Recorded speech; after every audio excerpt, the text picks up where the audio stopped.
पूजिते शङ्खचक्रगदाहस्ते महालक्ष्मी नमोऽस्तु ते। नमस्ते गरुडारूढे कोलासुरभयङ्करी सर्वपापहरे देवी महालक्ष्मी नमोऽस्तु ते।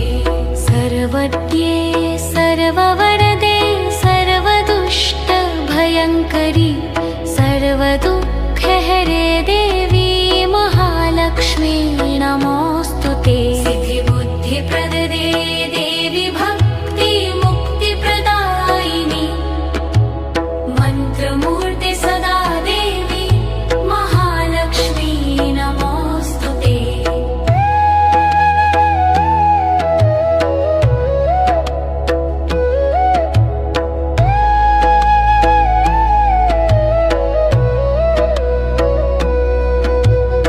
आद्यन्तर्हिते देवी आद्यशक्ति महेश्वरी योगजे